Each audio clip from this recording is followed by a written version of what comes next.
Okay, introducing the HeartPHI. This is software based off of Dan Winter's work, looking for phi, or the golden ratio, in your heart. It's got a number of ways of doing that. So first, we select the device that you're using. These will come up. One trick here is you can rescan. So if you unplug your device and you scan and there's only one, and then you plug it back in and rescan and it pops up, then you'll know which COM port that is. Let's go ahead and select. And once you select, you can see my heart is being picked up here. This line is your heartbeat detection line. So you can see that we can change that up here from 30. So if you don't see your heart, for example, if I go above whatever it can pick up. So if I go above, it stops graphing. And so it does need to detect your beat prior to doing its calculations. That's what it uses to detect what your BPM is, and also so you can follow along on this heart guide. So first thing to do is to adjust this, and it could just be anywhere in the peak of your heart. So you wouldn't want to go down here where you technically be picking up 2 beats here because there's a tiny gap. So you do want to be somewhere in the peak, and it could be, basically anywhere, just not too low. So a few things we're working with here is the heart guide, which it demonstrates what a perfect 3 frequency golden ratio embedded waveform would look like, and that's that yellow waveform that you see in the background. So now that yellow waveform in the background is based on golden ratio.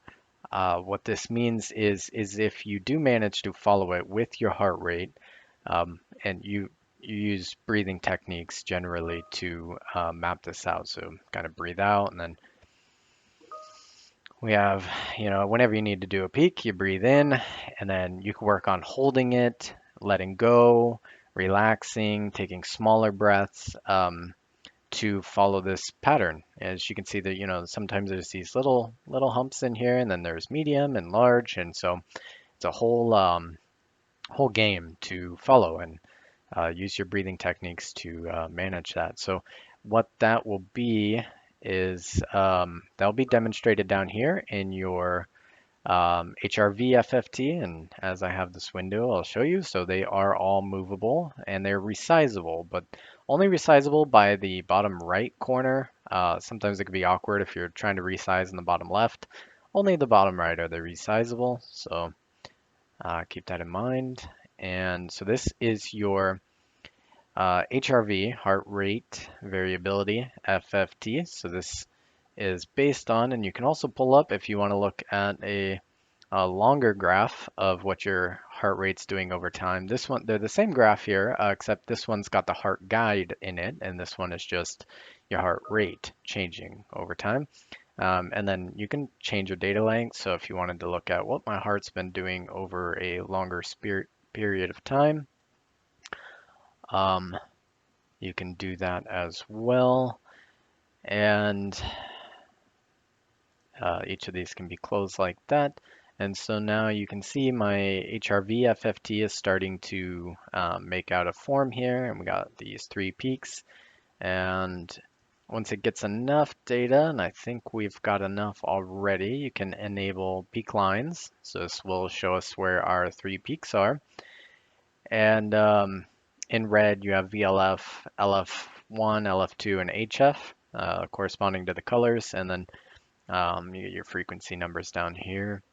And you can show your current ratio, which mine happens to be 2, which isn't good. It's octave, and we're looking for golden ratio, right? So that's another thing we can do with the heart guide, and we're going to be doing a few things here, so I'll just bring this up a little bit bigger. So since it's all resizable, you can resize graphs how you want. You can also go into save. So let's say I wanted to say, let's say you lay this out all nice how you want it, and you want to save it. So next time you open it up, it's resized how you how you visually like it, and depending on the graph. So anyways, you just save, and then next time you open up the program, just go whatever slot you saved it in. If we saved it in 1, just go to recall and recall it. We'll go over some other stuff there, but heart rate, her heart guide. So again, this is golden ratio, this yellow, but you can change it because I did want to have the contrast. So if you wanted to contrast what golden ratio felt like versus making your heart follow octaves. So now this yellow is being changed to, I believe it's 3 frequencies that are in octave ratio to each other. So this would be octaves, and so this does correlate. I'll share some pictures along with this video, but this does correlate. So like basically, if you do follow this, it will display in your HRV FFT. You'll get those peaks. They'll be octave space. If you follow golden ratio, you get the peaks that are golden ratio space, which mine's was looking okay there. Um, if this peak right here gets a little more worked out. But anyways, and yeah, that's what will happen. So as you're working on these heart guides, you'll work on what your HRV FFT looks like. So yeah, I'll have some pictures of what a perfect, like if you can get your heart rate perfectly matching it, what it looks like down here, yada yada. If you want to follow a normal sine wave, this is a very low frequency sine wave, so you can change frequency of it. So adjust that. And so a normal sine wave, like the zero point 0.1 hertz breathing, which is common, you can adjust the sine wave to zero point 0.1. I think this frequency component, if I remember correctly, it might not be set up to match exactly. So if I change this to zero point 0.1, it may not go exactly on zero point 0.1 where you expect it. So you might have to play around with that. I think that's just due to how I was generating this waveform or this sine wave. But play around with that. Another aspect here is amplitude. So if you take bigger breaths and your heart rate varies between 90 and 65, or if it varies between 100 and 50, you can adjust the height there so that you can make it fit your needs in terms of your heart rate variability. And again, that's 3 modes, so you can kind of contrast this. And here's the golden ratio mode and all of that. And you can resize it how you like, or just resize it so we can throw it back in here. Coming up, we can also look at kind of one of the main points here, FFT. Now this FFT, there's 2 FFTs. This FFT is of the raw input. So this actual waveform of your ECG is looking at the raw values, whereas this FFT is looking at your heart rate variability, so how your heart's changing over time. Looking at internal frequencies of your heart rate changing over time and internal frequencies of um, your raw ECG signal.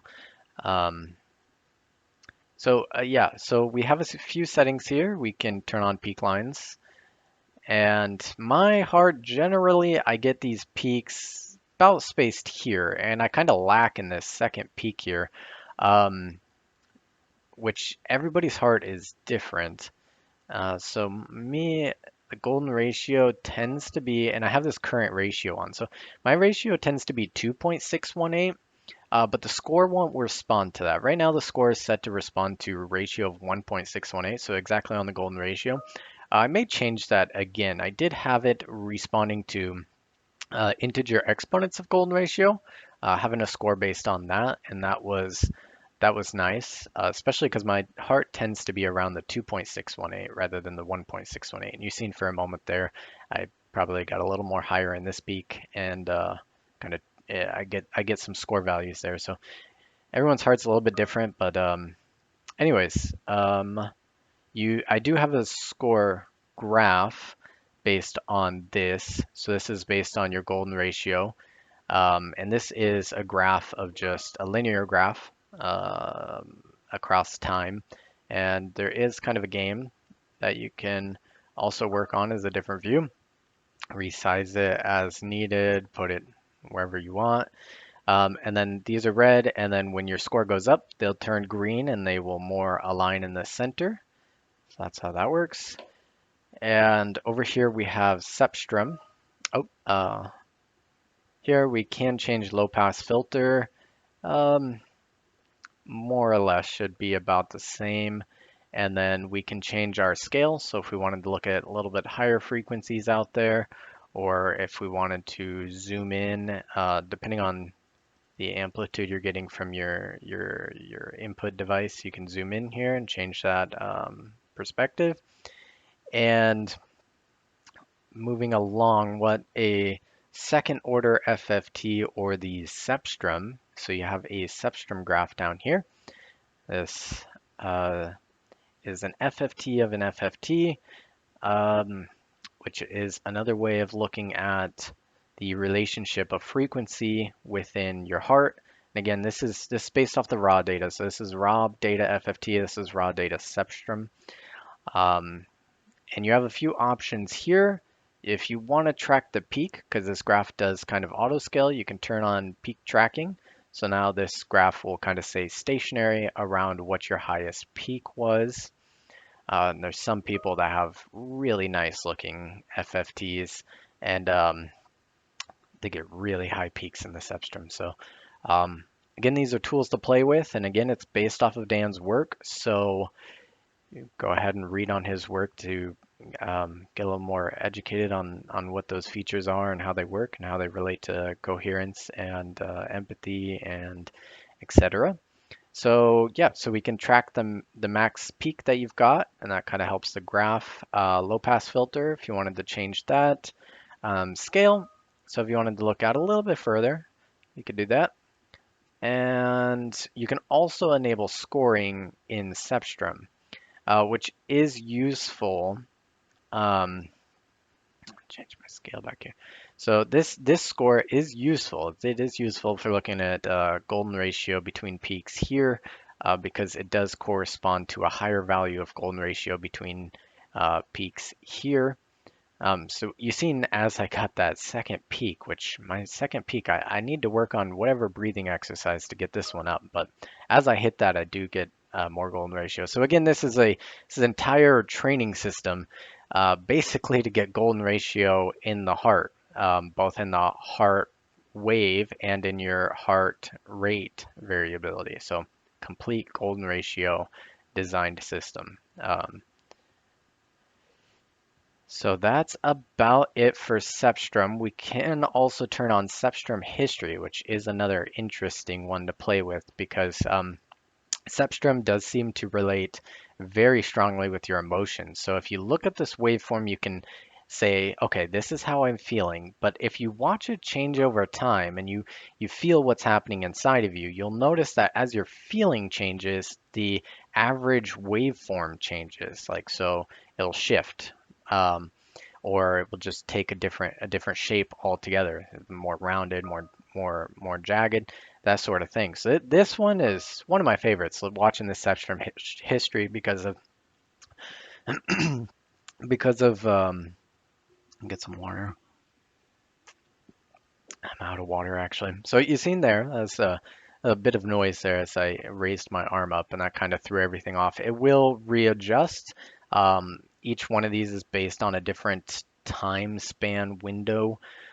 This one, I believe, is just a 30 seconds, I want to say, window. So in about 30 seconds, you'll get back to your average, waveform in your FFTs, and your data will be back to normal there. So again, Cepstrum history, really cool one. You can do a waterfall plot. So if you prefer to look at it like this, which generally you need to kind of increase the size, and you can also adjust it, make everything a bit more close together, and you can change how many you want to see in here, etc. So that's a Cepstrum history, and moving on, we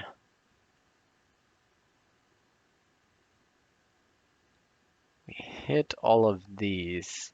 So now we'll quickly go into settings, and there is an export ECG data. So this is to export your raw data, which you can import into other programs.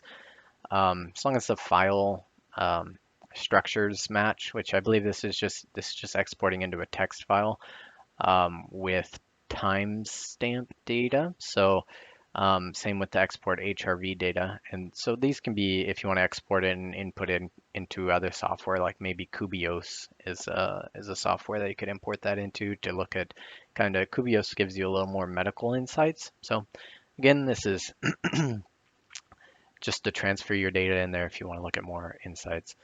Um, Here we have play online, which, oh, you're not going to be able to see.